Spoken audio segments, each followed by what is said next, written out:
আপনি জ্বলন্ত নেশা বাহার ভাই। যে নেশা হয়তো আমার আর চিত্রার শরীরে ভয়ঙ্কর ভেগে ছুটছে।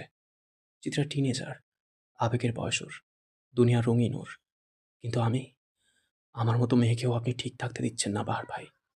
আপনি জলজান্ত বিষ, যা চিত্রা না বুঝে গ্রহণ করছে, আর আমি বুঝে। চিত্ত চিরে চৈত্র মাস, পর্ব ২, লেখিকা মোমো সাহা। আর আমি প্রীতম বলছি। বাহারের হুট করে অদ্ভুত গানের কারণে হা হয়ে রইল ওহি। বিস্মিত কণ্ঠে বলল, আপনি কাকে মিন করে গানটা গাইলেন? বাহার আধারে ঢাকা সিঁড়ির দিকে একবার পলক ঝাপটা দিয়ে তাকালো। অতঃপর কিছু হয়নি এমন ভাব করে আকাশের পানে তাকিয়ে রইল। ওই জানে বাহার এত সহজে উত্তর দেওয়ার পাত্র নয়। তাকে প্রশ্ন করাটা নেহাতি বোকামি। আর ওহির মতন চালাক মেয়ের বোকামি করা সাজে না। গলা পরিষ্কার করে কথা ঘোরানোর প্রচেষ্টা চালিয়ে ওহি বলল, আপনার জন্য খাবার এনেছিলাম। সারাদিন তো না খাও আপনি। ওহির কথা থামতে দেরি, অথচ বাহারের পিছে ঘুরে তীক্ষ্ণ দৃষ্টি ফেলতে দেরি নেই। যেন বিদ্যুতের বেগে পিছে তাকিয়েছে, 1 সেকেন্ড ব্যয় না করে। বাহারের দৃষ্টি ওহিকে খানিকটা ভড়কে দিল। মেয়েটা বোকা বোকা একটা হাসি দিয়ে আমতা আমতা করে বলল, আমি না, মেজমা পাঠিয়েছে। বাহার ওহিকে পা থেকে মাথা অব্দি একবার পরখ করল। অতঃপর ঠোঁটের ভাঁজে থাকা সিগারেটটার মাঝে দুটো টান দিয়ে ধোঁয়া উড়িয়ে দিল আকাশে। খুব গম্ভীর কণ্ঠে বলল, মিথ্যে কেন বলেছিলে? তোমাকে তো মহিন কিছু করেনি। ওহির স্থির হাত দুটো কেঁপে উঠল। সেই কাঁপা হাতেই খাবারের প্লেটটা ধরে আছে, বহু কষ্টে। বাহার কাঁপা হাতের দিকে দৃষ্টি দিল। অতঃপর সামান্য কণ্ঠ উঁচু করে আধারে নিমজ্জিত সিঁড়ির পানে তাকিয়ে হাঁক ছাড়ল, মেয়ে, এখানে আসো তো একটু। চিত্রা এতক্ষণ সবকিছু আড়ালে দাঁড়িয়ে শুনছিল। আকস্মিক ডাকে সে ভীত হলো, ধরা পড়ে যাওয়ার লজ্জাও পেল। তবুও সে জায়গা থেকে 1 ইঞ্চিও নড়ল না। বাহার অধৈর্য হলো, বিরক্ত হলো কিঞ্চিত। সম্পূর্ণ ঘটনায় বোকা বেনে রইল ওহি। অবাক কণ্ঠে বলল, ওখানে কেউ নেই তো? বাহার ওহির কথায় তেমন পাত্তা দিল বলে মনে হলো না। কণ্ঠের জোর বাড়ালো, বিরক্তির সহিত অধৈর্য কণ্ঠে বলল, রঙ্গন ফুল কানে গুজে রাখা রঙ্গনা, তোমাকেই বলছি, এখানে আসো। চিত্রা এবার শিওর হলো বাহার তাকে ডাকছে। এমন লুকিয়ে কথা শুনতে গিয়ে ধরা পড়ে যাওয়ার মতো লজ্জা যেন আর হয় না। এখানে বেশিক্ষণ দাঁড়িয়ে থাকলে লজ্জার পাল্লা বাড়বে বই যে কমবে না, তা চিত্রার বেশ জানা আছে। তাই ধীর পায়ে দরজা পেরিয়ে ওহিদের কাছে গিয়ে দাঁড়ালো। ওহি অবাক হলো চিত্রাকে দেখে। সে যে এখানে মোটেও চিত্রাকে আশা করেনি, সেই কথা ছড়িয়ে গেল তার চোখ মুখ জুড়ে। ফ্যাল ফ্যাল নয়নে চিত্রার পানে তাকিয়ে আকাশ সমান বিস্ময় নিয়ে প্রশ্ন ছুড়ল, তুই এখানে? লজ্জায় চঞ্চল চিত্রা খানিকটা নেতিয়ে গেল। মুখটা ছাদের ঘড়ঘড়ে ছাই রঙা উঁচু নিচু ফ্লোরে নিবদ্ধ করে ধীর কণ্ঠে বলল, আমি তো আমি তো বাহার ভাইয়ের কাছে এসেছিলাম, সে খাবে কিনা জিজ্ঞেস করতে। ছোট চাচিই তো পাঠালো। ওহি ভ্রু কুঁচকে কেমন দৃষ্টিতে যেন কতক্ষণ তাকালো চিত্রার দিকে। অতঃপর ঘাড় অবধি চুলগুলো বাতাসে উড়িয়ে গা ছাড়াভাবে বলল, অথচ আম্মু বিকেলে চাঁদনি আপাকে নিয়ে চেক আপ করাতে গেছে। আমি যতটুকু জানি সে এখনো ফেরেনি। তাহলে? একে তো লুকিয়ে এসে ধরা পড়ে গিয়েছে, তারপর মিথ্যেটাও যুক্তিহীন হয়ে যাওয়ায় লজ্জায় মাথা নত করতে করতে চিবুক ঠেকালো গলদেশে। ওই হাসলো, প্রায় খোঁচা মেরেই বলল, সব ধরনের খারাপ অভ্যেস তোর আয়ত্তে ছিল, এখন কি আড়ি পেতে কথা শোনার অভ্যাসটাও রপ্ত করতে চাচ্ছিস? সবটা সহ্য করতে পারলেও ওই আবার খোঁচাটা সহ্য করতে পারল না চিত্রা। চোখে টইটুম্বুর হয়ে দেখা দিল অশ্রুর স্রোত। ঠোঁট কাঁপিয়ে কিছু বলার আগেই বাহারের রাজভারী কণ্ঠ ভেসে এলো, ঝগড়া করার হলে তোমরা নিচে গিয়ে ঝগড়া করতে পারো। বিনা কারণে একমাত্র মহিলা জাতিই বোধহয় এত কথা খরচ করতে পারে। কথা কাটাকাটি থেমে গেল। চুপ হলো প্রকৃতি। চিত্রা নাক টেনে গিলে ফেলল কান্না। পাহাড় এবার চিত্রার দিকে তাকালো, স্বাভাবিক কণ্ঠে বলল, চেরির মতো বাচ্চা মেয়ের সাথে খারাপ ঘটনা ঘটেছে, অথচ তুমি সেটা জেনেও কিভাবে হজম করলে? অদ্ভুত। চিত্রা থতমত খেয়ে গেল। বাহার ভাই অব্দি কথা কিভাবে এলো? তাহলে কি চেরিই বলেছে? চেরি না বললে ওই আবাও বা জানলো কিভাবে? সবটা তাহলে চেরির কাজ। ভাবনার মাঝেই বাহারের ছোটখাটো একটা রাম ধমক ভেসে এলো, কেন বলনি চেরির ঘটনাটা? আকস্মিক ধমতে দু বনি কেঁপে উঠল। চিত্রার আকাশ পাতাল উজাড় করে মন খারাপ হলেও সে প্রকাশ করল না, বরং মাথা নত করেই বলল, আমি ভেবেছিলাম পরে আলাদা করে বলবো। এতটুকু একটা বাচ্চা মেয়ে যদি এসবের শিকার হয়, তাহলে মেয়েটার কত খারাপ সময় যায়। আর যদি সে সময় সমাজের মানুষ দিলকে তাল বানায়, তাহলে বাচ্চাটার উপর দিয়ে কী যাবে ভেবেছেন? এই জন্যই আমি বলিনি। এবার বাহার দ্বিতীয় প্রশ্নটা ছুড়ল ওহির উদ্দেশ্যে, তুমি কেন মিথ্যে বলেছ? নিশ্চয়ই চিত্রার বলার কারণটার জন্য নয়, তাই না? ওহি মাথা উপর নিচ করে সম্মতি প্রদান করল। বাহার তপ্ত একটা শ্বাস ফেলে ঘুরে ছাদের কার্নিস ঘেঁষে দাঁড়ালো। অথচ বয়ঃসন্ধির চিত্রা তখন মনের ভিতর অবাক সাম্রাজ্য নিয়ে অথই জলে প্রায় ডুবন্ত অবস্থায়। বাহার ভাই আর ওহি আপা অব্দি খবরটা কীভাবে গেল না জানা অব্দি যেন মাথা ঠান্ডা হবে না। মনের এই তুমুল উত্তেজনা নিয়েই আড়ষ্ট কণ্ঠে প্রশ্ন তুলল চিত্রা। আপনারা সবটা জানলেন কিভাবে বাহার ভাই? বাহার উত্তর দেয় না। মনের সুখে গিটারে টুংটাং সুর তোলে। লোকটা যেন সব কিছুই নিজের মন মর্জি মতো চালাবে। তার যখন বলতে ইচ্ছা হবে বলবে, শুনতে ইচ্ছে হলে শুনবে, কিন্তু কারো কথায় তার নিয়মের কিঞ্চিত অবহেলাও করে না। ওই কতক্ষণ চিত্রার উৎকণ্ঠা মাখানো মুখের ওপর চোখ বুলিয়ে অন্যদিকে তাকিয়ে মুখ ফুলিয়ে বলল, তুই চলে আসার পর চেরি আমার সাথে ভয় সেঁটেছিল। প্রাণোচ্ছল মেয়েটার এমন কাণ্ড দেখে অনেক অবাক হই। তারপর এক কিনারে নিয়ে বাচ্চাটাকে জোর করে জিজ্ঞেস করতেই সব অকপটে বলে দেয়। বাহার ভাই হয়তো শুনেছিল সবটা, তাই মেরেছেন। কিন্তু সবার সামনে চেরির কথা বললে সবাই হালকাভাবেও নিত হয়তো, বা অন্যান্য দিক বিবেচনা করেই আমি নিজের ঘাড়ে নিয়েছি সবটা। চিত্রা মনোযোগ দিয়ে সবটা শুনল। ওই আপার প্রতি ভালো লাগাটা আরেকটু বেড়ে গেল। ওই আপার সাথে তার গলায় গলায় ভাব ছিল না কখনোই, কারণ আপা বেশি গম্ভীর আর খুঁতখুঁতে স্বভাবের হওয়ায় চিত্রার চঞ্চলতা তত পছন্দ করেন না। ওই আপাকে আদর্শ নারীর খাতায় রাখা যাবে নির্দ্বিধায়। নারী সত্তার সকল গুণ তার মাঝে অবস্থিত। নীরবতার জাল ভেঙে নিচ থেকে চিত্রার মায়ের গলার স্বর ভেসে এলো। সে চিত্রাকে বেশ ব্যতিব্যস্ত কণ্ঠে ডাকছে। চিত্রা আর অপেক্ষা করল না, ধপাধপ পা পেলে ছুটে গেল নিচে। ওহি গম্ভীর কণ্ঠে সাবধান বাণী দিল, আসতে যাবি, অন্ধকার এখানটায়, পড়ে যাস না যেন। চিত্রার মুখের হাসি প্রশস্ত হলো। একটু আগে ওহিয়াফার পৌঁছে দেওয়া কথাটা যতটা ব্যথা দিয়েছিল, এখন সাবধানী কণ্ঠটার ততটাই প্রশান্তি দিল। চিত্রা চলে যেতেই ওহি তার হাতের খাবারের প্লেটটা বাহারের চিলেকোঠায় নিয়ে গিয়ে রাখল নিঃশব্দে।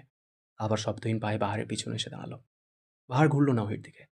আগের স্থানেই দাঁড়িয়ে পিছলে কণ্ঠে বলল, কিছু বলবে? আপনি আগাগোড়া পুরোটাই নকল মানুষ, তাই না? অসময়ে ওহির এমন অদ্ভুত কথা শুনেও চমকালো না বাহার। এমনকি কোনো প্রতিক্রিয়াও দেখালো না। বেশ স্বাভাবিক কণ্ঠে বলল, আচ্ছা, নকল মানুষ? তা নকল হলেও বা কি? তোমার কোনো সমস্যা তো হচ্ছে না? আপনি চলন্ত নেশা বাহার ভাই। যে নেশা হয়তো আমার আর চিত্রার শরীরে ভয়ঙ্কর ভেগে ছুটছে। চিত্রা টিনেজার, আবেগের বয়স ওর, দুনিয়া রঙিন ওর। কিন্তু আমি, আমার মতো মেয়েকেও আপনি ঠিক থাকতে দিচ্ছেন না বাহার ভাই। আপনি জলজ্যান্ত বিষ, যা চিত্রা না বুঝে গ্রহণ করছে, আর আমি বুঝে। হয়তো এত গম্ভীর আলোচনা করতে গিয়ে উত্তেজনা ছড়িয়ে পড়ছে তার শরীরের সবটুকু রক্তকণিকায়। বাহারের ভাব এমন যে ওহির কথাগুলো নিতান্তই স্বাভাবিক। এতে অবাক হওয়ার কিছু নেই। কথা থামিয়ে ওহি কতক্ষণ জিরিয়ে নিল। অতঃপর বাহারের দিকে কতক্ষণ এক দৃষ্টিতে তাকিয়ে বিরস মুখে হাসি দিয়ে বলল, আমি জেনে শুনে বিষ করিয়াছি পান। এক সেকেন্ডও আর দাঁড়ালো না ওহি। ব্যস্ত ভঙ্গিতে ছাদ ছেড়ে দিল সে। তার মতো অত লাজুক ঠান্ডা মেয়ে এমন কথা বলতে পারে, ভাবতেই লজ্জায় তার শরীর হিম হয়ে আসছে। বাহারের সামনে থাকলে আর মুখ দেখাতেই পারবে না, তাই লজ্জা লুকোতেই চলে যাওয়া। বাহারের দ্বিতীয় সিগারেটটাও শেষ হলো। আড়মোড়া ভেঙে সে অলস ভঙ্গিতে দেহটা টেনে নিয়ে গেল নিজের ঘরটাতে। ঘরের কৃত্রিম আলোটা বন্ধ করে মাথার নিচে দু হাত গুজে শুয়ে পড়ল। থালার ভাত, গ্লাস ভর্তি পানি স্থিরভাবে আগের জায়গাতেই পড়ে রইল। বাহার ছুঁয়েও দেখল না, বরং গলা ছেড়ে গাইল, শত রাত জাগা হবে, থালে ভাত জমা রবে, খাওয়া দাওয়া কিছু মজা হবে না। চিত্রা সিঁড়ি বেয়ে ছাদে থেকে নামতেই তার বাবার মুখোমুখি হলো। মা বোধহয় এজন্যই এত ডাকছিলেন। বাবার সামনে এসেই চঞ্চল পাজোড়া থেমে গেল চিত্রার। মাথাটাও নিচু করে দৃষ্টি নামালো। নুরুল সওদাগর মুখ চোখ কুঁচকে মেয়ের দিকে তাকালেন। অতঃপর স্ত্রীর দিকে তাকিয়ে বললেন, রাত বিরেতে ওর দস্যিপনা বন্ধ করলেই আমি খুশি হব। চিত্রার মা মুনিয়া বেগম মেয়ের দিকে তাকালেন।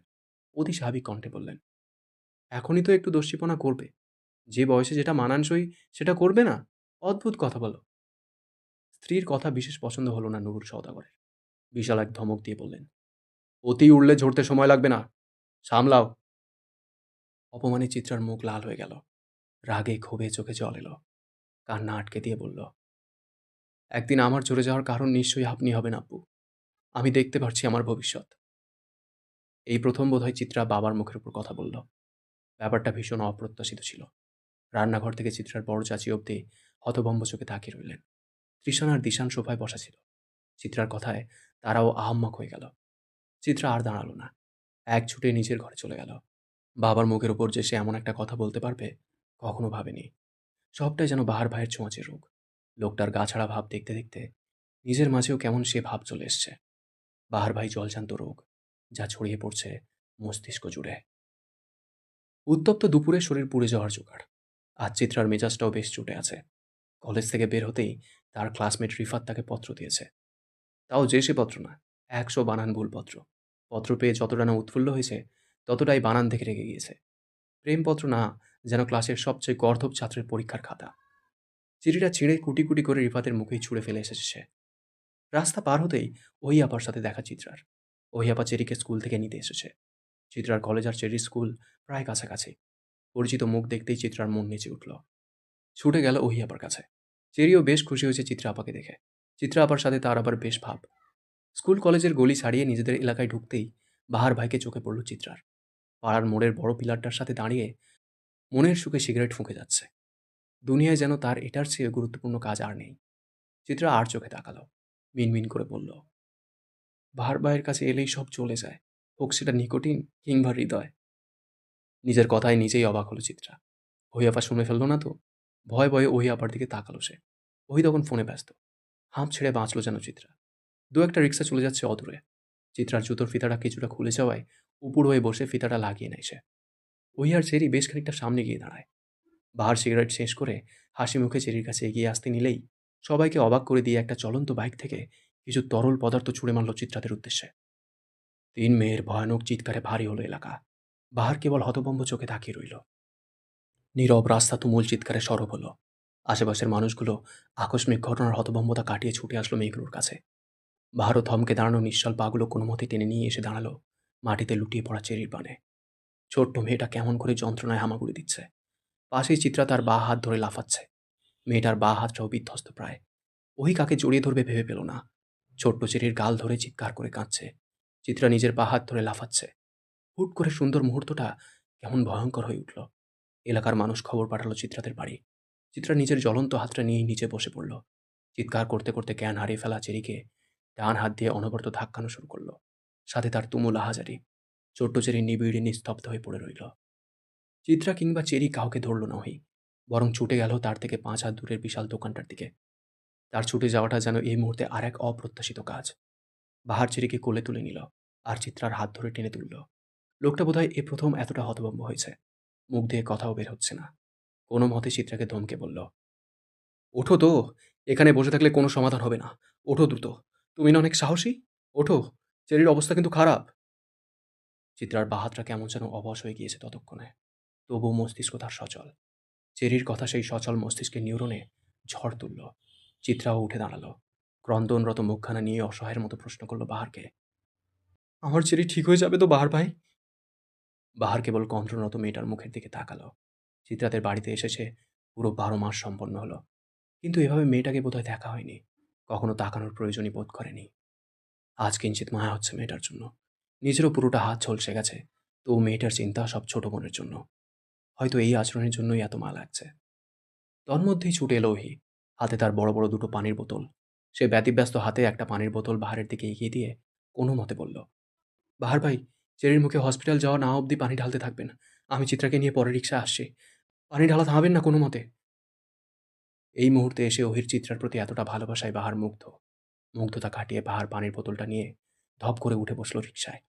ওহি চিত্রাকে সাবধানে টেনে পরে রিক্সায় উঠল। নিজের হাতে থাকা দ্বিতীয় বোতলটার মুখের ঢাকনাটা খুলেই চিত্রার হাতে অনবরত পানি ঢালতে লাগলো। দুটো রিক্সায় গন্তব্য ধরল হসপিটালের। ওহি চিত্রার হাতে পানি ঢালছে আর সান্ত্বনার স্বরে বলছে, কিছু হবে না তোর, ভয় পাচ্ছিস না তো? এই যে এই যে ওহিয়াপা আছে তো তোর সাথে, কোনো ভয় নেই তোর। আহ্লাদে আর যন্ত্রণায় চিত্রার কান্নারা আরও শব্দ তুলল। ওই কেবল ব্যথাতুর চোখে ছলছল তাকিয়ে রইল। বোনগুলো যে তার প্রাণ। এভাবে সুন্দর ফুলগুলোর মূর্ছে যাওয়াটা সে যে মানতে পারছে না। হসপিটালের করিডোরে কত মানুষের আনাগোনা। সরকারি হসপিটালে তুলনামূলকভাবে ভিড়টা একটু বেশি থাকে। হইচই ভিড়ে পূর্ণ করিডোরে একটা আতঙ্কিত পরিবার দাঁড়িয়ে আছে। বুকের ভিতর তাদের ঝড়ের তীব্রতায় হাহাকার করে উঠছে। এক একটা মানুষ যেন পাথর হওয়ার উপক্রম। চেরির মা কাঁদতে কাঁদতে দিশাহারা প্রায়। বড় চাচিও কাঁদছে। কেবল কাঁদছেন না চিত্রার মা। মুখ চোখ তার শক্ত, কঠিন। মা জাতির মুখ চোখ এতটা কঠিন সচরাচর হয় না, তবে এই ভদ্রমহিলার হয়েছে। বরাবরই সে একটু শক্ত প্রজাতির মানুষ। খুব সহজে সে নেতিয়ে যান না। নারী জাতি স্বভাবসুলভ কোমল হয়, কিন্তু চিত্রার মা ঠিক উল্টো। সে বারবার ধমকে ধমকে ছোট যাকে চুপ থাকতে বলছেন। এমন করলে যে অসুস্থ হয়ে যাবে। তৃষান আর দিহানও কাঁদছে। বোনদের তারা খুব বেশিই ভালোবাসে। তুহিন ছোট ভাইদের সান্ত্বনার স্থল হয়ে দাঁড়িয়ে আছে। ঔষধের জন্য যে তুমুল ছোটাছুটি হচ্ছে সেটা করছে পাহাড়। চেরির বাবা প্রবাসী। ৩ বছরের একবার দুবার ছুটিতে আসেন। ওনাকে এখনও কিছু জানানো হয়নি। চিত্রার বাবা ডিউটিতে ছিলেন। তাকে জানানো হয়েছে সে আসছেন। আফজাল সওদাগর শহরের বাইরে গিয়েছিলেন ব্যবসায়িক কাজে। আর তুহিন যেহেতু সবাইকে ভরসা দিচ্ছে, তাই এই ঔষধের দায়িত্বটা পড়ল বাহারের কাঁধে। বাহার কোনোরূপ অবহেলা না করে তার কাজ চালিয়ে যাচ্ছে। চেরিকে আর চিত্রাকে আলাদা আলাদা থিয়েটারে নেওয়া হয়েছে। ওদের অবস্থা ভীষণ গুরুতর। তবে ওহিকে শিফট করা হয়েছে একটা কেবিনে। কারণ ভয়ানক এই পানীয়ের কিঞ্চিত ছিটে ওহির ডান হাতের কিছু কিছু জায়গায় পড়েছে। তখন বোনদের জন্য অনুভব ততটা না করলেও হসপিটালে আসার পর চলে যাচ্ছিল। অতঃপর তারও চিকিৎসা শুরু হলো। প্রায় ঘণ্টাখানেক পেরোতেই ছুটে এলো নুরুল সওদাগর। চোখে মুখে লেপ্টে থাকা উৎকণ্ঠা, শরীরে জড়ানো আইনের পোশাক। এসেই প্রথম দফায় প্রশ্ন ছুড়ল, চেরি ওহি কেমন আছে? ঠিক আছে ওরা? ঠিক এই মুহূর্তে প্রশ্নটা স্বাভাবিক হলেও বাহারের ভীষণভাবে কানে লাগলো। প্রশ্নটা কেমন যেন খচখচ শব্দ তুলল সন্দেহের ছুরিখানায়। ওদের খবর জানায়নি এখনো। বাবা, চিত্রারও বাহাতটার বেশ বাজে অবস্থা। বাবার প্রশ্নের উত্তরটা তুহিন বেশ বুদ্ধিমানের মতো দিল। বাবাকে যেন স্মরণ করিয়ে দিল চিত্রাও ভুক্তভোগী। নুরুল সওদাগর কিছুটা বিব্রত হলেন। অতঃপর প্রহর গুনলেন কিছু ভালো খবরের। বাড়ি থেকে চাঁদনির অনবরত ফোন আসছে। ফুফুকে তার কাছে রেখে আসা হয়েছে। মেয়েটারও তো এখন প্রায় গর্ভকালীন সময় শেষ। এতটা চাপ হয়তো ওর শরীরও নিতে পারবে না। অবশেষে টান টান উত্তেজনা ও অপেক্ষার অবসান ঘটিয়ে বেরিয়ে এলো ডাক্তার। সবাই হুড়মুড় করে উঠে দাঁড়ালো। ডাক্তারের সম্মুখে এসে দাঁড়ালো। তবে প্রশ্ন করার সাহস হলো না কারো। মনের মাঝে ভয়গুলো আকাশ ছুঁয়েছে। ধৈর্যের বাঁধ ভেঙে প্রশ্নটা প্রথম বাহারি করল, ওদের কি অবস্থা? কতটুকু ক্ষতি হয়েছে? হাতের গ্লাভস খুলতে খুলতে বয়স্ক ডাক্তার ভয়ে মুখিয়ে থাকা পরিবারটার দিকে দৃষ্টি দিলেন। খুব স্বাভাবিক কণ্ঠে বললেন, আমরা প্রাথমিক পর্যায়ে চিকিৎসা দিয়ে ফেলেছি। কেমিক্যালটা পড়ার পর আপনারা পানি দেওয়াতে অনেকটা রক্ষা হয়েছে। অ্যাসিড পড়ার পর একমাত্র পানি দিলেই এটার প্রকোপ অনেকটা কমে যায়। তবে ছোট বাচ্চাটার শ্বাসনালী আর ডান গালটার অবস্থা ভালো না। শ্বাস নিতে কষ্ট হচ্ছে ওর। লাইফ সাপোর্টে রাখা আছে। আর যে মেয়েটার বাহাত পুড়েছে, ওর এতক্ষণ জ্ঞান না থাকলেও এখন জ্ঞান ফিরেছে। ওর হাতের অবস্থাও ভালো না। আপনাদের সাথে দেখা করতে যাচ্ছে। অবস্থা বলা যায় ততটা সুবিধার না। আর যার ছিটকে এসে অল্প স্বল্প লেগেছে, তাকে পুরো চিকিৎসাই দেওয়া হয়েছে। সে এখন ঘুমের ইঞ্জেকশনের কারণে ঘুমিয়ে আছে। চেরির মায়ের হাউমাউ করে কান্না বাড়ল। প্রতিটি প্রাণ যেন এমন একটা খবরে আহত হলো। চেরি আর চিত্রাই ওই বাড়ির প্রাণ। তাদের অস্বাভাবিক এমন ঘটনায় সবারই প্রাণ ঝরে যাওয়ার উপক্রম। নুরুল সওদাগর ততক্ষণে তার পুলিশ টিমকে খবর জানিয়ে দিয়েছে। এমন একটা ঘটনা যেই করেছে তাকে বাঁচতে দেওয়া হবে না। চেরির মা কাঁদতে কাঁদতে যখন ক্লান্ত প্রায়, মুনিয়া বেগম ছুটে গেলেন নিজের মেয়ের কাছে। ডাক্তার তো বলেছে মেয়েটার জ্ঞান ফিরেছে, কথা বলতে চায়। মেয়েটাকে অবশ্যই সাহস দিতে হবে। মুনিয়া বেগমের পিছে পিছে তুহিন, দিশান, ত্রিশান সবাই গেল। এমনকি এতক্ষণের কাঁদতে কাঁদতে ক্লান্ত হওয়া চেরির মা অবনী বেগমও গেলেন নিজের বড় চায়ের হাত ধরে। সওদাগর বাড়িটা এমনই। এখানে আমি তুমি বলে কিছু নেই। এখানে সবাই মিলে আমরা। নারী মহলে কথা কাটাকাটি কিঞ্চিত রেষারেষি থাকলেও বাড়ির বাচ্চাদের প্রতি সবাই সহনশীল, নমনীয়। এক রকমের ভালোবাসা প্রতিটা সন্তানের জন্য। চিত্রার অনবরত শ্বাস নেওয়া ভঙ্গি বলে দিচ্ছে মেয়েটা কতটা অসহনীয় ব্যথায় কাতরাচ্ছে। মুনিয়া বেগম সেই মেয়ের ডান হাতটা চেপে ধরলেন। এতক্ষণের শক্ত দৃঢ় মানবী মেয়ের অসহায়ত্ব দেখে ঝরঝর করে কেঁদে দিলেন। মুঠোয় রাখা মেয়ের হাতটা পরম স্নেহে কতক্ষণ আদর করে দিল। খুব যত্নে চুমু এঁকে দিল। চিত্রা কোনো রকমে উচ্চারণ করল, আমার চেরি কেমন আছে আম্মু? অবনী বেগম এগিয়ে এলেন। এতক্ষণ তার মুখে যে ভয়াবহ কান্নাটা ছিল, এখন সেটা গিলে ফেলেছে। চিত্রার মাথায় হাত বুলিয়ে দিয়ে ক্ষীণ স্বরে বললেন, সবাই ভালো আছে, তুই চিন্তা করিস না, সুস্থ হয়ে ওঠ। চিত্রা ছোট চাচির দিকে তাকালো। ঠোঁট ভেঙে তার কান্না এলো। ছোট চাচি যে খুব সাবধানে মিথ্যে কথা বলার প্রয়াস চালিয়েছে, সেটা বুঝতে আর তার বাকি রইল না। তন্মধ্যেই চিত্রার কক্ষে হুড়মুড় করে প্রবেশ করল চিত্রার বাবা, নুরুল সওদাগর। সেই মেয়ের দিকে তাকিয়ে কর্কশ কণ্ঠে জিজ্ঞেস করলেন, তোমার কলেজের সামনে নাকি কোন বখাটে ছেলের সাথে আজ ঝামেলা করেছো? এটা কি সত্যি? এমন ভয়াবহ সময়ে এই প্রশ্নটা যেন নেহাতি বেমানান মনে হলো। চিত্রা কেবল ফ্যাল ফ্যাল করে তার বাবার দিকে তাকিয়ে রইল। এই মুহূর্তটাতে বোধহয় সে বাবার স্নেহ ছাড়া কিছুই প্রত্যাশা করেনি। নুরুল সওদাগর স্থান কাল পাত্র ভুলে চেঁচিয়ে উঠল, ধমকে বলল, তুমি নিজেই যেচে বিপদ রেখেছ। তোমার সাথে ভুক্তভোগী ওই নিষ্পাপ দুটি মেয়েও। তোমাকে বারবার বলেছি সাবধান হওনি। সব জায়গায় দেখিয়ে গেছো নিজের দোষীপনা। খুব সম্ভবত আজ সকালে যে ছেলের সাথে ঝামেলা করেছো, সেই এই কাজটা করেছে। নিজে যেচে বিপদ এনেছো, এবার ভুগতে থাকো। আমার তো আফসোস হচ্ছে ওই মেয়ে দুটির জন্য। পুড়লে তুমি একাই পুড়তে, ওদের তো দোষ ছিল না। কক্ষে অবস্থানরত প্রতিটি মানুষ অবাক হয়ে নুরুল সওদাগরকে দেখে গেল। বাবার এমন উক্তি আদৌ সাজে? তাও মেয়ের এই অবস্থায়?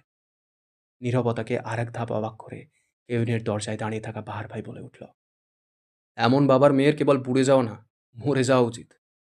বাহারের কথায় মিষ্টি হাসল চিত্রা। বা চোখের কোণ বেয়ে গড়িয়ে পড়ল অশ্রুবিন্দু। কাঁপা কণ্ঠ, মুখে হাসি নিয়ে এসে বলল, আমিন। নীরবতা বাড়ল, বিষাদ বাড়ল। চিত্রা অনুভব করল শরীরে পড়া অ্যাসিডও বোধহয় এত জ্বালায়নি যতটা বাবার কথা জ্বালিয়েছে। চামড়া পুড়ে যাওয়ার জ্বালার চেয়ে হৃদয় পুড়ে যাওয়ার ব্যথা বেশি। চামড়ায় প্রলেপ লাগানো যায়, হৃদয়ের গতি কি? কেবল ক্ষত বয়ে বেড়ানো ছাড়া